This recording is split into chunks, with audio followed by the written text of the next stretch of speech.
Snow fell softly outside the tall glass windows of my grandfather's mansion, dusting the long pine trees that framed the driveway.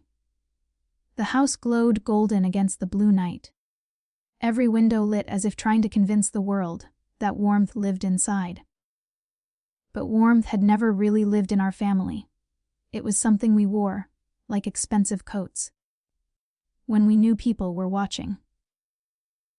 Christmas dinner at Grandpa's had always been an event. The kind of evening that made my mother spend hours in front of the mirror, and my father rehearse his charm.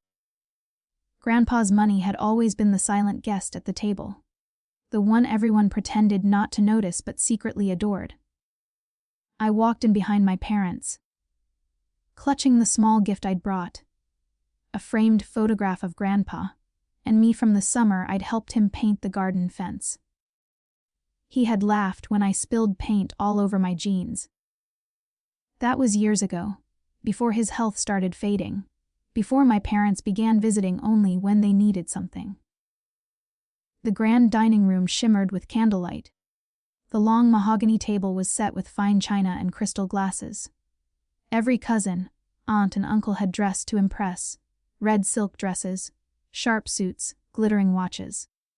Grandpa sat at the head of the table, wrapped in a wool cardigan instead of his usual tailored jacket. His hands trembled slightly, but his eyes, those sharp, knowing eyes, missed nothing. "Merry Christmas, everyone," he said, his voice carrying both strength and fragility. "Let's eat before the food gets cold." Dinner began in a flurry of polite conversation. My aunt bragged about her son's new business venture. My mother laughed too loudly at one of my father's jokes, glancing around to see if Grandpa had noticed her diamond bracelet. I sat quietly, answering questions when asked, mostly watching Grandpa. He ate little, more interested in studying everyone than in his plate. After dessert, when the plates had been cleared and the wine glasses refilled, Grandpa coughed lightly and reached for a small wooden box by his chair.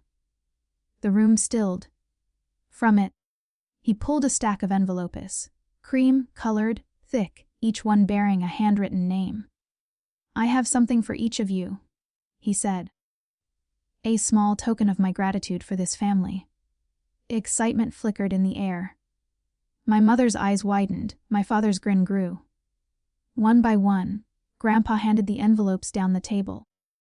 When mine reached me, I felt a strange weight in it. Not heavy in size, but heavy in meaning. I opened it quietly and found a check inside. The amount written made my breath catch. It couldn't be real. My father let out a bark of laughter. "Dad, not again! You got us last year with those joke checks!" The table erupted in laughter. My mother joined in, clutching her chest. "Oh, he's always such a prankster," she said. "These must be those novelty checks again. You nearly fooled us last time." Grandpa didn't laugh. He just looked at each of us, one by one, with an unreadable expression. "Maybe," he said softly, "maybe not." I folded my check neatly and slipped it into my purse without another word. I caught Grandpa's eye, and he gave me the faintest smile. A small, knowing one, like we shared a secret no one else understood. As the night wound down, the laughter returned, though it felt forced now, brittle around the edges. When we left, my parents were still chuckling about Dad's silly games. But as I turned back to wave goodbye, Grandpa's eyes lingered on me, steady and searching. That night, as snow buried the driveway behind us, I couldn't shake the feeling that something had shifted. The laughter at dinner had sounded hollow, and Grandpa's smile, sad, almost relieved, stayed with me. I didn't know it yet, but that check in my purse wasn't a joke. It was the start of a test that would tear our family apart. The morning after Christmas was unnaturally quiet. Sunlight spilled through my curtains, catching the faint sparkle of snowflakes melting on the glass. My parents were still asleep, exhausted from laughter, wine, and whatever satisfaction they got from mocking Grandpa's fake generosity. I sat on the edge of my bed, holding the envelope again. The check felt heavy, though it was just paper. The number, 250,000, still didn't seem real. I half expected it to vanish when I blinked. For a moment, I wondered if I should deposit it, just to confirm my father's joke theory. But something about Grandpa's eyes last night, how they lingered on me, made me pause. At 10 o'clock, the house phone rang. My mother groaned from her room. "Who calls this early after Christmas?" I picked it up. "Hello. Good morning," came a polite female voice. "This is Marianne from Sterling Bank. I'm calling to confirm a large check deposit made under your name, miss." She paused, verifying my details. "We just wanted to verify that the funds were indeed intended for you before clearing." My throat went dry. "Clearing? You mean, it's real?" "Yes, Mom," she said, cheerfully. "The account it's drawn from has been verified and cleared successfully. The check has processed this morning." For a heartbeat, I couldn't speak. "How much did you say it was for?" She repeated the number. My pulse pounded in my ears. I thanked her mechanically, hung up the phone, and just sat there staring at nothing. The air around me felt thinner, like the world had shifted half an inch. When I told my parents, their reactions weren't what I expected. "What are you talking about?" My father snapped, his tone sharpening like a knife. "The bank called," I said, trying to steady my voice. "Grandpa's check, it cleared. They said the funds are real?" For a moment, silence. Then laughter, loud, incredulous laughter. My mother pressed a hand to her mouth, shaking her head. No, that can't be right. He gave everyone the same check. If yours cleared, then ours." She rushed to her handbag and fished out her envelope, waving it in the air. My father was already on the phone, calling the bank. I stood there, heart pounding, as he barked into the receiver. His face changed, first confusion, then disbelief, then a deep, angry red. "What do you mean insufficient funds?" he demanded. "Check again. My father's name is on that account." He slammed the phone down. It bounced, he said through clenched teeth. "Yours didn't." I could feel both their eyes on me now. Heavy with something I'd never seen before. Not love, not pride, but envy. "That's not possible," my mother whispered. "He must have made a mistake." I wanted to believe that too, but the truth was already sinking in. Grandpa hadn't made a mistake. He'd chosen. That afternoon, my father drove us back to Grandpa's estate, fury simmering behind every word. He stormed through the front doors, shouting, "Dad!" "What kind of game are you playing?" Grandpa sat in his armchair by the fireplace, a blanket over his knees, his face calm. He said softly, "So it didn't clear for you." My mother's voice cracked. "You did this on purpose. You gave her the only real one." Grandpa's eyes moved to me. "No," he said. "I gave you all the same. I just wanted to see who'd treat it like a joke, and who'd treat it like a gift." My father laughed bitterly. "So this was a test." "Good," Grandpa said simply, leaning back in his chair. "Now I know who's real." The silence that followed felt colder than the winter outside. My parents stood frozen, unable to speak. I wanted to say something, anything, but Grandpa's words echoed in my chest like a heartbeat. When we left, my parents didn't speak the whole way home. The laughter from last night was gone, replaced by a strange, hollow quiet. I looked out at the snow-covered road and thought about the way Grandpa had looked at me. Not with pride, but with something deeper, sadder. I didn't fully understand then what he meant by "Who's real?" But I would soon. A few days passed after the storm at Grandpa's mansion. My parents still hadn't spoken much about it, but I could feel their anger simmering beneath every silence. They whispered in low voices when they thought I wasn't listening, trying to make sense of why he'd chosen me. On the third day, I received a call from Grandpa himself. His voice, though tired, carried the same calm certainty as before. Come by tomorrow. Sweetheart, he said. I'd like to talk. Just you. My parents protested, of course. He's manipulating you, my mother said sharply. He's trying to turn you against us. But something inside me refused to listen. Maybe it was curiosity. Or maybe it was the way he'd looked at me that night, like he'd been waiting for this moment for years. When I arrived the next morning, the house felt different. The holiday lights were still up, but they glowed dimly in the pale winter sun. The grand halls that once rang with laughter were silent, save for the soft ticking of a grandfather clock. Grandpa was in his study, surrounded by old photographs and stacks of papers. He looked smaller somehow, but his eyes, those sharp, gray eyes, were alive. You came, he said, smiling faintly. Good. He motioned for me to sit. I hesitated, then asked the question that had been burning inside me. Why me, Grandpa? Why did my check clear and not theirs? He sighed, leaning back. Because I needed to know who still had a heart in this family. And now I do. I waited, and he began to speak. Not as a rich patriarch, but as a man unburdening years of quiet pain. Years ago, he said, before you were born, your parents and I built this family's fortune together. I trusted them. I thought they cared about the same things I did. Honesty, legacy, family. But when I fell ill, they saw weakness. They convinced me to sign over certain rights to the company. Said it would simplify things. What it really did was strip me of nearly everything I'd built. His voice trembled slightly. They sold my shares, liquidated my assets, and left me with enough to live comfortably. But not proudly. When I found out, they smiled and told me it was just business. I sat in stunned silence, the walls suddenly too close, the air too thick. I didn't know, I whispered. I didn't expect you to, he said. I let them believe they'd fooled me.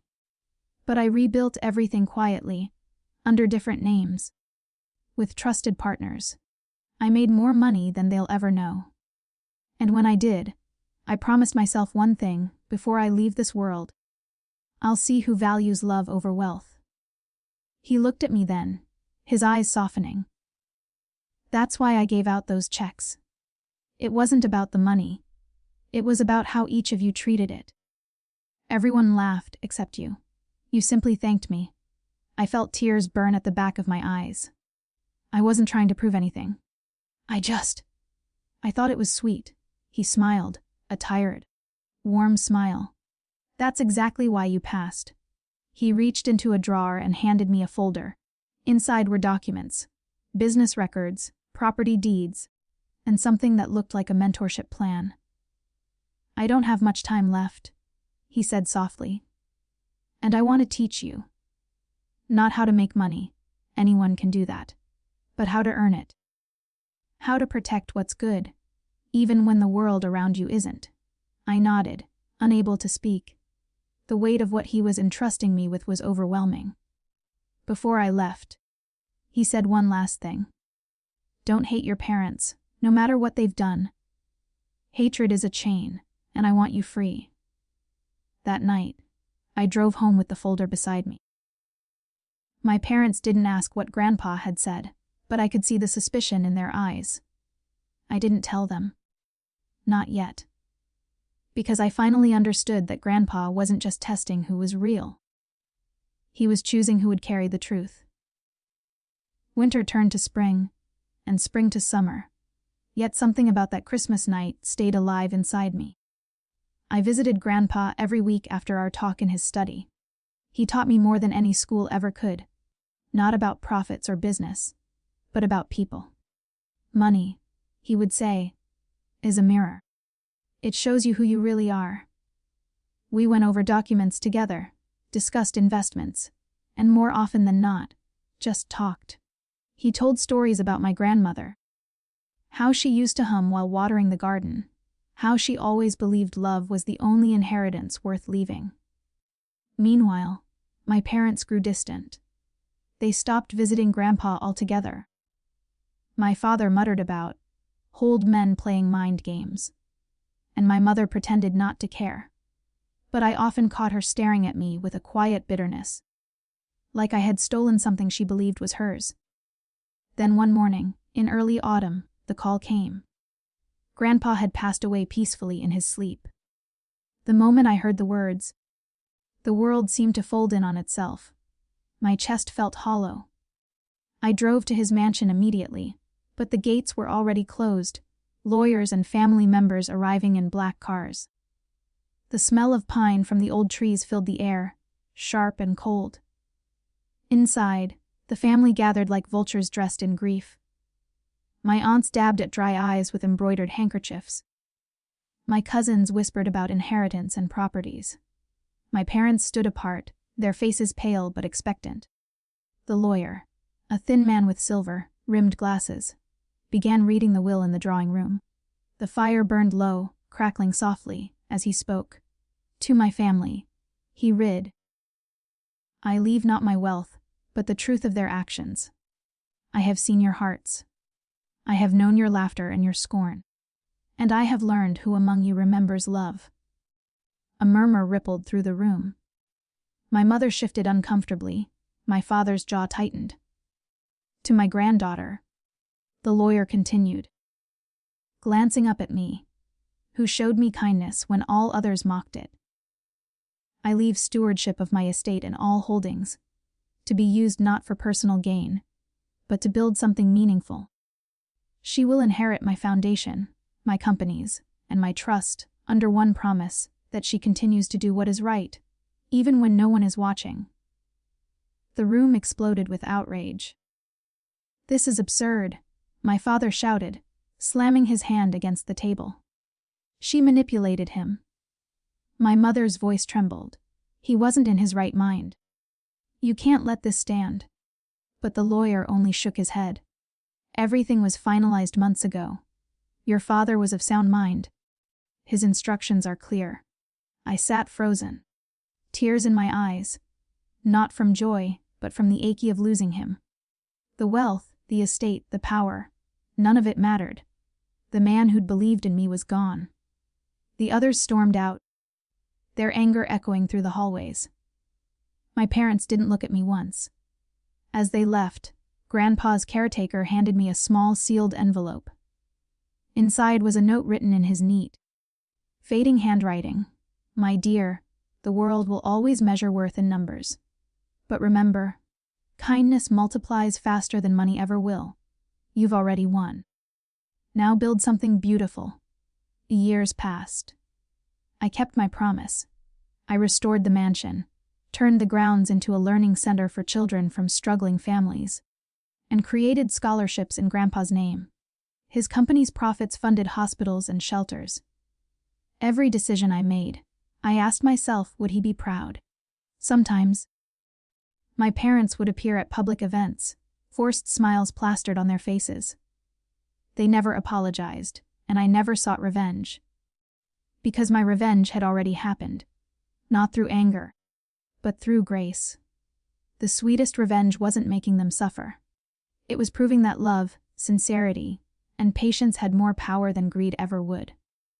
Every Christmas, I set a single place for Grandpa at the long dining table. I pour a small glass of wine, light a candle, and whisper, "Thank you."